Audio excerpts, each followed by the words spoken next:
Hello guys, आज की video में हम बात करेंगे असिन के बारे में। असिन वही एक्ट्रेस जो कि गजनी मूवी से बहुत ज़्यादा सुपरहिट हो गई थी बॉलीवुड में, और अपने करियर के पीक पर असिन ने बॉलीवुड को छोड़ दिया था। आज हम इसके बारे में भी बात करेंगे। उन्होंने हाउसफुल 2, रेडी और गजनी जैसी सुपरहिट मूवीज़ दी थी और फिर सडनली बॉलीवुड को लीव कर लिया और उनको तमिल इंडस्ट्री से बैन कर दिया गया था। और उसके बाद से उन्होंने अपने इंस्टाग्राम पर, जब उनकी शादी हो गई उसके बाद उन्होंने कोई भी पिक्चर अपलोड नहीं की और वो बिल्कुल इनएक्टिव है। तो 26 अक्टूबर 1985 को वो केरला के एक फैमिली में बॉर्न हुई थी और उनके फादर एक सीबीआई ऑफिसर हैं। उनके मल्टीपल बिजनेसेस भी हैं, तो वो एक रिच फैमिली से बिलोंग करती हैं। तो उन्होंने अपना डेब्यू किया था मॉडलिंग से। फिर उसके बाद उनका तमिल इंडस्ट्री में डेब्यू हुआ था मूवी से। तमिल मूवी से उन्होंने अपना 2001 में डेब्यू किया था और ये मूवी उनकी सुपर हिट हुई थी और उस टाइम उसे 15 इयर्स की थी। उसके बाद उन्होंने अपनी स्टडी कंप्लीट की और उसके बाद 2003 में उन्होंने अपनी सेकंड तमिल मूवी की थी नाना ओ तमिला, जिसके लिए उन्हें अवार्ड भी मिला था और ये मूवी भी सुपर हिट हुई थी। उसके बाद उन्होंने कई सारी तमिल और तेलुगु मूवीज़ की। फिर शिवा मानी उन्होंने अपनी सेकंड तेलुगु मूवी की थी और 2005 में उन्होंने तमिल गजनी मूवी की थी। एक गजनी मूवी थी, लेकिन ये तमिल वाली गजनी मूवी थी जो कि सुपर हिट और ब्लॉकबस्टर रही थी और फिर इन्हें इसके लिए अवार्ड मिला था। 7 करोड़ की बनी इस मूवी ने 50 करोड़ का बिजनेस किया था और फिल्म फेयर अवार्ड के लिए बेस्ट एक्ट्रेस तमिल का अवार्ड भी मिला था असिन को उस टाइम। और फिर 2008 जो था वो ईयर उनके करियर का टर्निंग पॉइंट था। इस ईयर में उन्होंने 2 मूवीज़ की थी। फर्स्ट तो उनकी तमिल मूवी थी कमाल हसन के ऑपोजिट, वो भी सुपर हिट हुई थी। उसमें असिन ने डबल रोल प्ले किया था और उस मूवी ने 200 करोड़ का बिजनेस किया था और फिर उन्हें इस मूवी के लिए फर्स्ट ITFA जो तमिल अवार्ड था वो मिला था।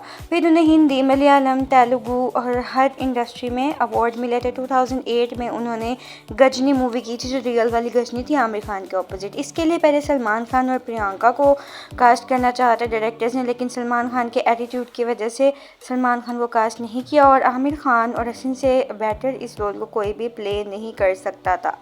और 100 करोड़ क्रॉस करने वाली गजनी फर्स्ट मूवी थी इंडिया की उस टाइम और असिन को बॉलीवुड में उस टाइम फुल बेस्ट सुपरस्टार का रिकॉग्निशन मिल गया था और आमिर खान को भी मिस्टर परफेक्शनिस्ट का टाइटल मिल गया था। और उसका जो सॉन्ग था, इंट्रो सॉन्ग, वो उस टाइम का एक कहते हैं ना नेशनल सॉन्ग बन गया था। पूरे इंडिया में हर जगह एंथम सॉन्ग बन गया था, वही चल रहा था।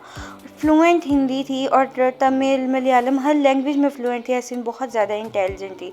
फिर उसके बाद 2009 में उनकी मूवी आई लंदन ड्रीम्स जो कि फ्लॉप हो गई थी, लेकिन उसके बाद उनकी दोबारा एक मूवी आई 2011 में रेडी जो कि सुपर हिट हुई थी, बहुत ज़्यादा हिट हुई थी।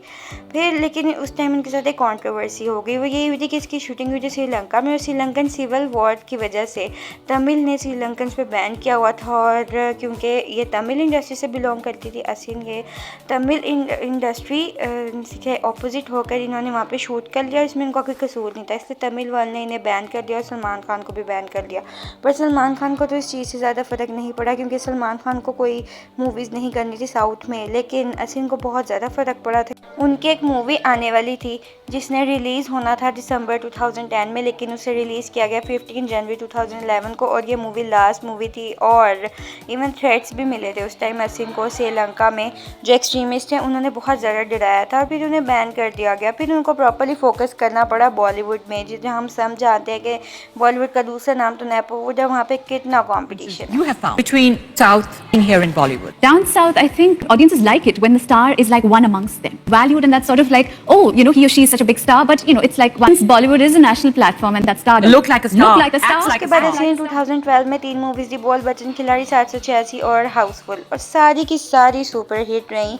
और आइकॉनिक एक्टिंग यहाँ पे कौन भूल सकता है, इतनी अच्छी एक्टिंग करती थी असिन के लोगों को आज तक उनकी एक्टिंग याद है और उनका रोल याद है, लेकिन वो मिस करती थी तमिल इंडस्ट्री में काम करना। प्लीज मैंने बोला ओके, अब कोई एक टांग पे खड़ा हो जाए तो आप क्या कर तो सकते हैं। कोई ना कहीं इनकी कंट्रोवर्सी छोटी मोटी चलती रहती थी। एक कंट्रोवर्सी असिन की सलमान खान के साथ भी आई थी कि जब सलमान खान की इनके साथ डेटिंग रूमर्स आई थी उस टाइम वो कटरीना के साथ रिलेशन में थे। कटरीना को प्रॉब्लम था कि सलमान हेल्प क्यों कर रहे हैं असिन की उनके लिए फ्लैट ढूंढने में। फिर उसके बाद नितिन के साथ इनकी, नितिन मुकेश के साथ इनकी डेटिंग रूमर आई और लेकिन इनको बहुत बड़ी बड़ी मूवीज़ की भी ऑफर्स हुई थी तो आप पढ़ सकते हैं इनके नाम, लेकिन उन्होंने रिजेक्ट कर दी थी। फिर उनको राहुल मिल गए थे और अक्षय कुमार ने राहुल को मिलवाया था एक मैच जब हो रहा था पाकिस्तान वर्सेस इंडिया का ढाका में, और इनकी वाइफ मैच करके इनकी शादी हो गई। There's this movie coming up which was Houseful. He was acting in that movie. It's a movie coming. We want to promote the movie, and since Micromax was the sponsor of Asia Cup, कैसे hi hello कुछ नहीं, सिर्फ hello hello. All is well last movie थी असिन की, जिसकी shooting 2013 में complete हो चुकी थी, लेकिन ये रिलीज़ लेट हुई थी। फिर उसके बाद इन्होंने शादी कर ली थी और उसके बाद से वो इंस्टा पे एक्टिव नहीं है। उन्होंने बहुत टाइम पहले 2021 में अपनी लास्ट पिक पोस्ट की थी, लेकिन उसके बाद वो अपनी कोई पिक्चर अपलोड नहीं करती। सिर्फ अपनी डॉटर के हर बर्थडे पे वो इसकी पिक्चर अपलोड करती है।